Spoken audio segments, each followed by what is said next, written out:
In this quick tip, I'd like to give you some tricks when it comes to making rain as well as snow. One thing that you'll find with this particular effect is that there are usually multiple layers that you need to put together to make a full snow or rain effect. One of those layers is going to be particles flying across the camera's screen. So we have our camera, which is at the end right here. And basically the main idea is that we're going to spawn particles based off of what the camera sees. We can understand this box right here as the camera frustum. So in order to make this into something that we can use, let's start with the VDB SOP. This VDB SOP has the option of saying from camera, selecting the render cam right here, and then let's call this our cam vol, like so. If you know anything about VDBs, then you'll know that you also need to activate these VDBs. So we need to also set down a VDB activate in order for values to populate this particular frustum. So if we go right there, let's just say position and size, set this to a really high value like so. The default is going to be a value of 1, but let's also set the uniform sampling diffs here to about 100. Okay, so not much is going to happen yet. That's because when we say from camera, we also need to push it back away from the camera, and we can do so with this Z far. So if we take this up, now all of a sudden, we start seeing some volumes. Let's take the size up here even more until we have it fully hitting the camera like so.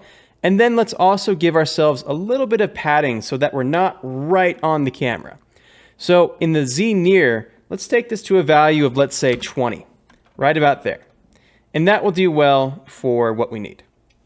Now, this camera is moving around. So thinking ahead here, we have particles, let's say falling from the top. As our frustum changes, we want particles to already be there, because otherwise the camera is going to move around and then we'll move into a space that doesn't really have any particles. So going back to our VDB SOP right here, let's also go ahead and add some padding. In the window X, I'll say negative 0.75, 1.75, negative 0.75, and yet again 1.75, like so. This is a lot of padding, but I found that you need a fair amount for this effect to really work well. Okay, so as soon as we have this volume, we can middle mouse. We have about 300,000 voxels. That's good. Let's go ahead and convert that VDB. So convert VDB and turn that into polygons. The ISO value, set this to a value that's really low, 0.001, something like that should work fine. And now we have polygons that exist in that shape.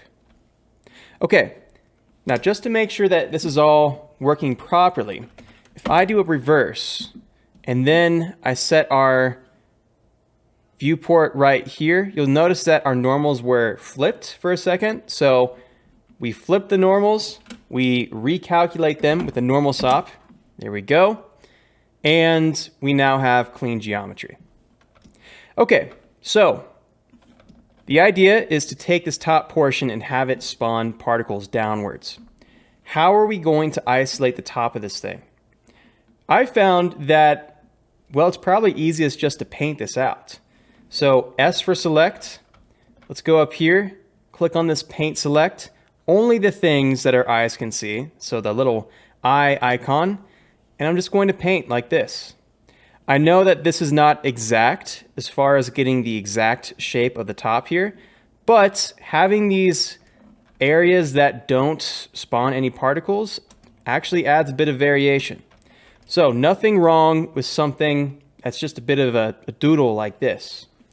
Press delete, go to the blast, and say delete non-selected. There we go. Now once we have these polygons, we can scatter some points. Go down here, turn off the relax iterations because it takes a while to think about that. And then for right now, our force total count of 1,000 works just fine.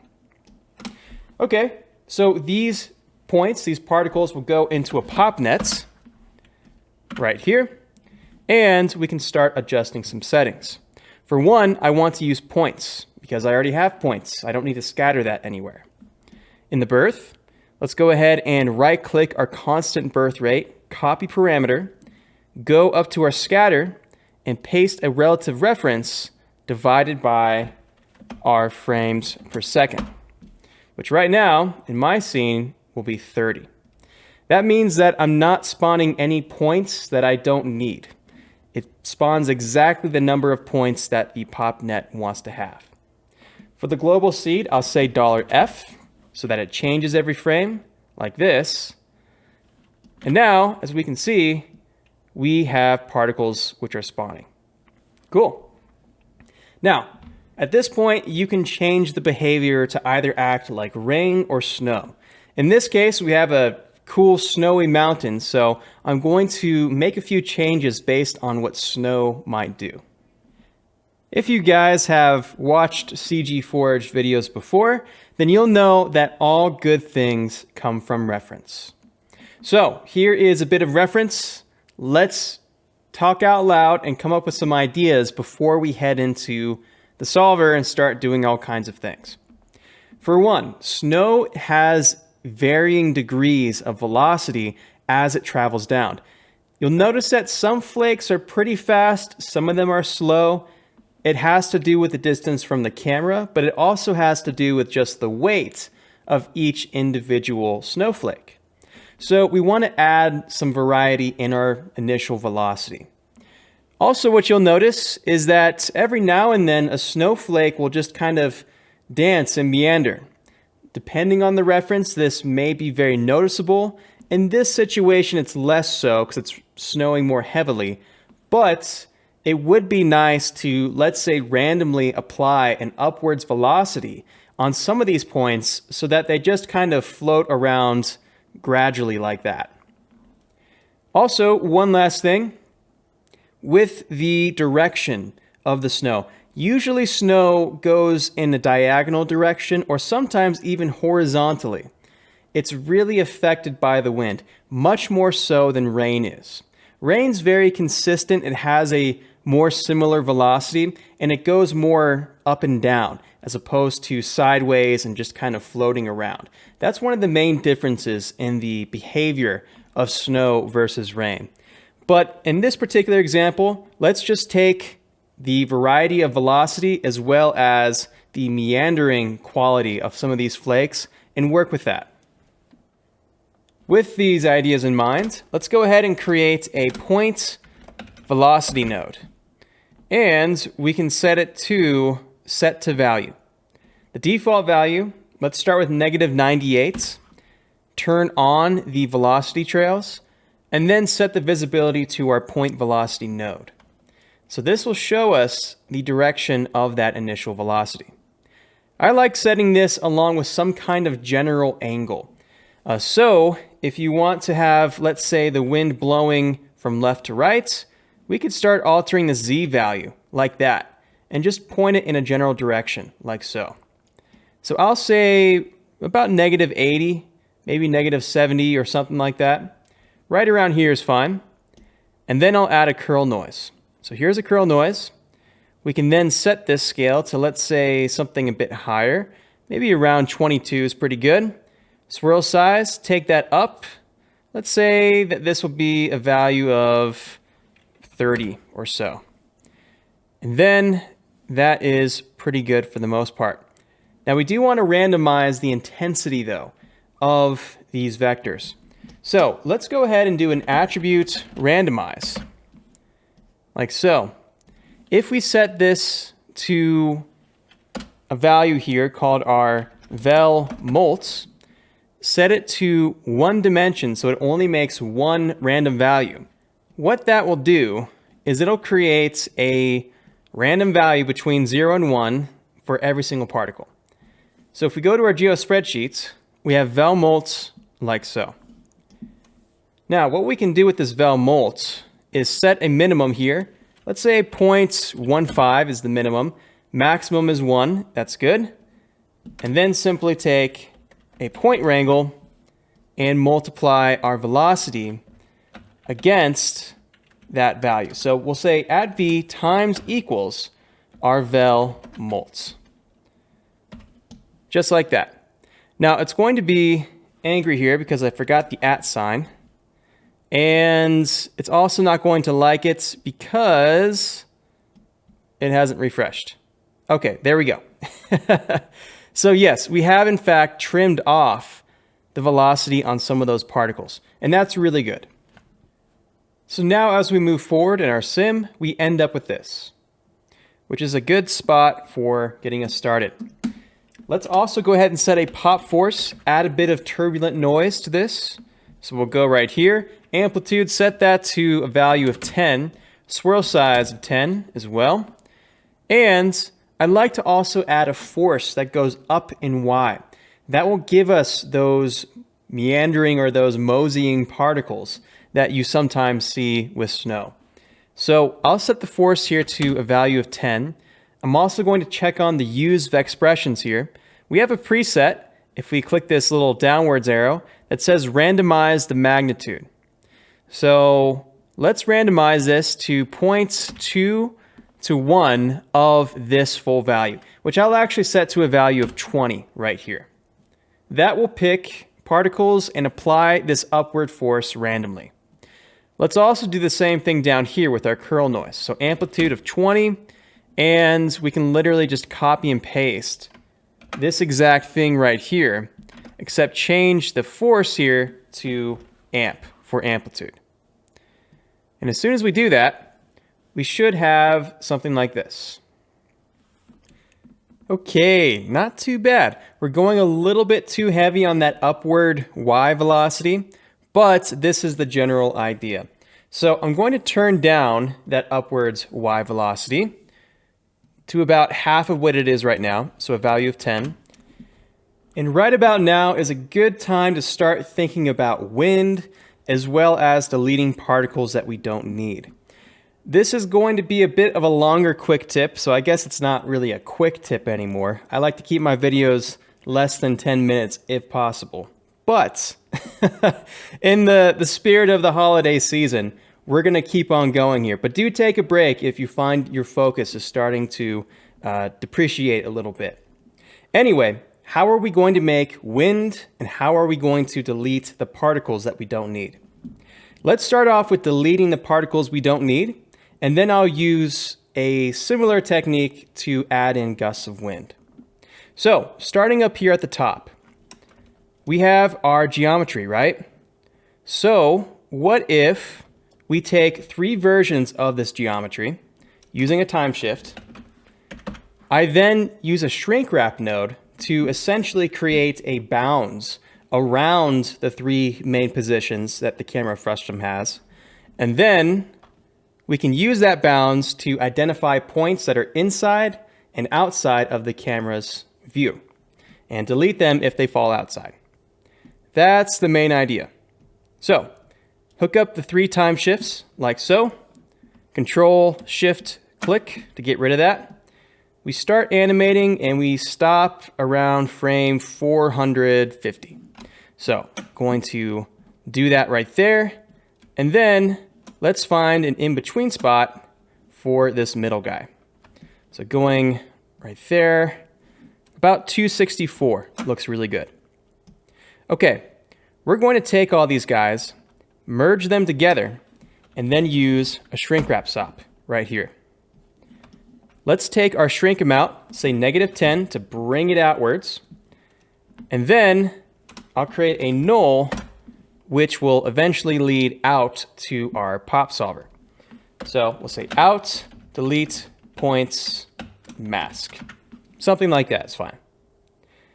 Now, the geometry on this is kind of weird. If we go on the inside, it may not behave properly. So just to be on the safe side, let's also use a remesh to grid, set the division size to something really high, like 15. And then that will be sure that we're working with cleaner geometry like this. So now we don't have those weird things on the inside, which is great. Okay, with that now being the case, we can go to our pop net and use a pop kill based off of the bounds of that object. So plug that in, go to bounding, enable that, and then say bounding object. .. out, and then we have our out delete points mask right there. And sure enough, it shows up with this guide. So it found it just fine. Okay, I believe what this is saying is that anything inside this box is going to be deleted. So if we invert that, now anything that finds itself outside of this bounds is going to be deleted. And that's what we want. So that will cut off the particles we don't need. I'm going to turn off this guide, and the next challenge is to figure out how to have gusts of wind. If we look at reference, having these little pockets of wind just show up every now and then is very characteristic of snow. There are multiple ways that we can try doing this. The best way, though, is to use a advection by volumes and to have these little pockets that just push the particles around randomly.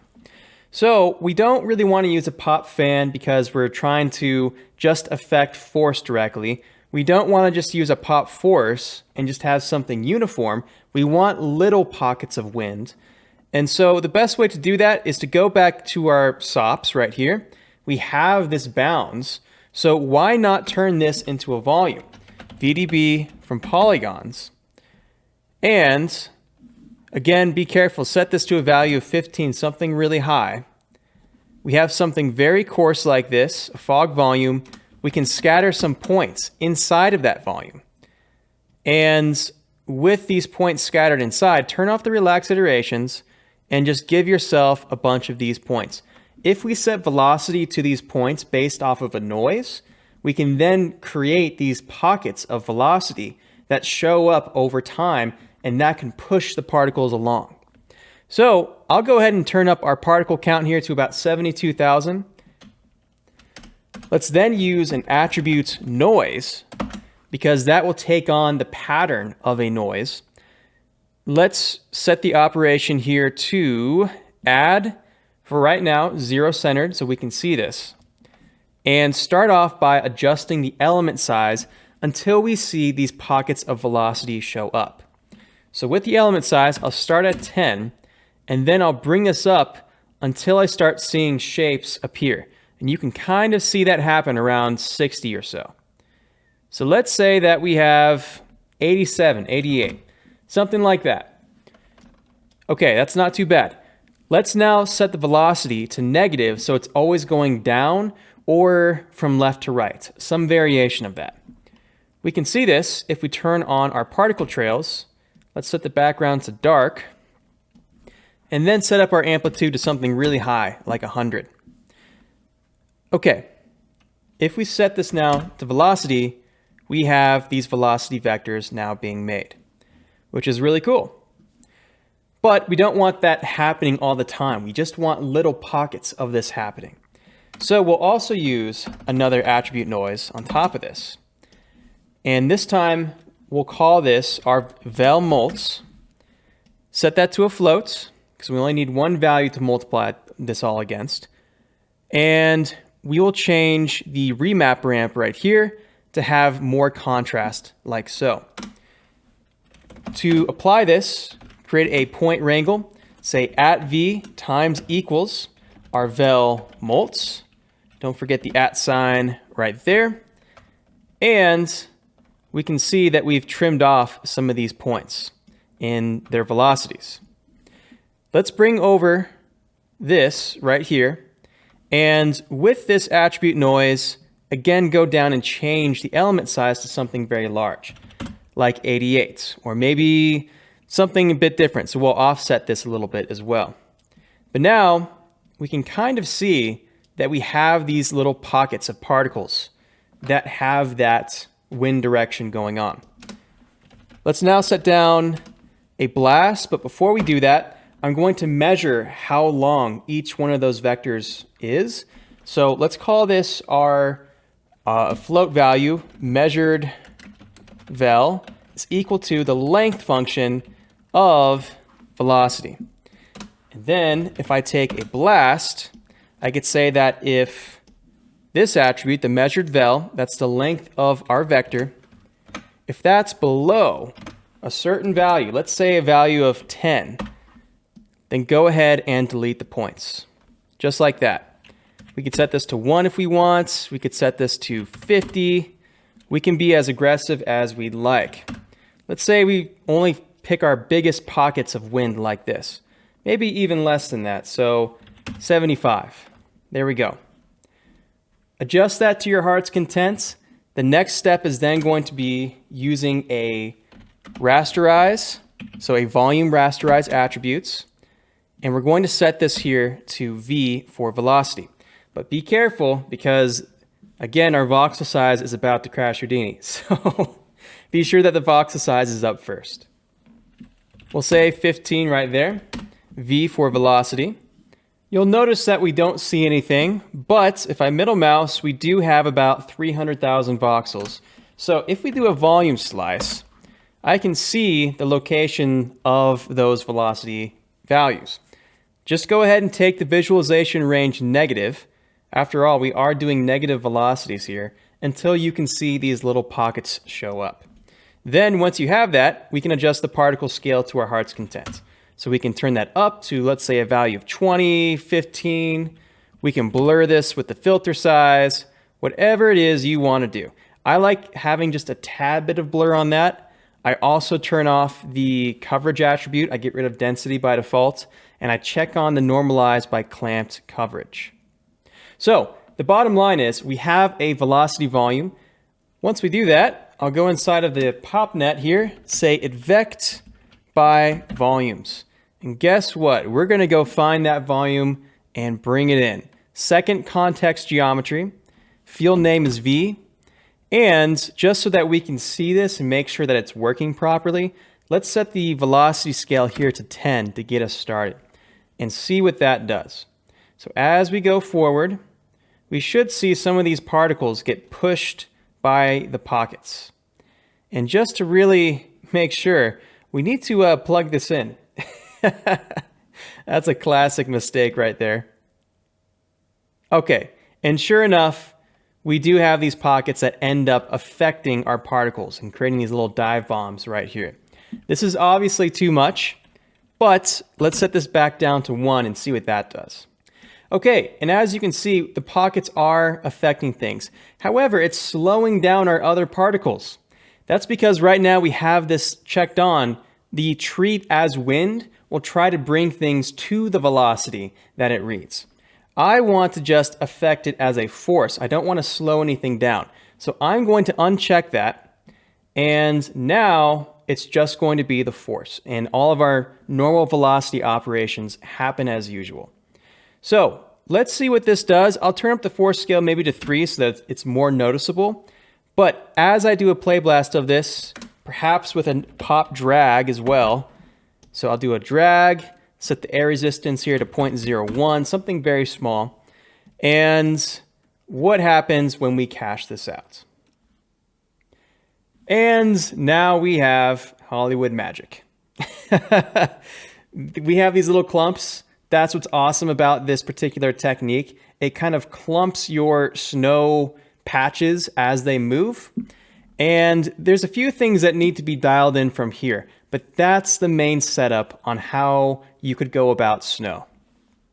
Let me tell you guys what I did to get to the final simulation on this. For one, I found that it was best to start at frame 1 with our entire screen filled with particles.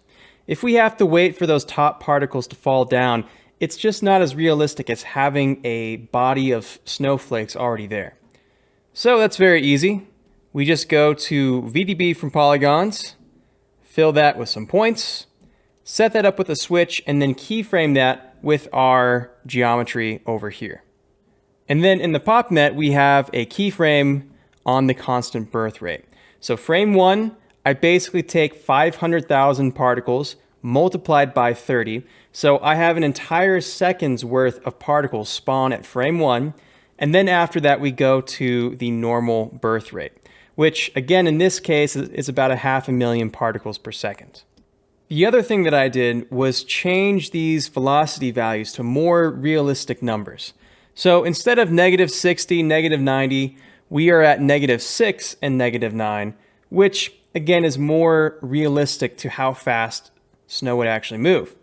So that happens on the velocities. It also happens on everything except for those pockets of wind. Wind does actually move pretty quickly, sometimes 30, 40 miles an hour. But everything got turned down except for the wind, and that is more realistic to actually what happens in the real world. So that does it for our, not quick tip, but longer lesson on how to make snow. Do stay tuned for next month because we'll go into more the look development of this scene and how to actually make a pretty render out of this. And I want to also let you know that if you're interested in one-on-one professional consultations or mentorships, I offer that at CG Forge Academy. Here you can book online sessions. What's great about it is it's specifically designed for your Houdini goals. And on top of that, you can always find more videos at cgforge.com. Thanks for watching, and I hope you have a great day.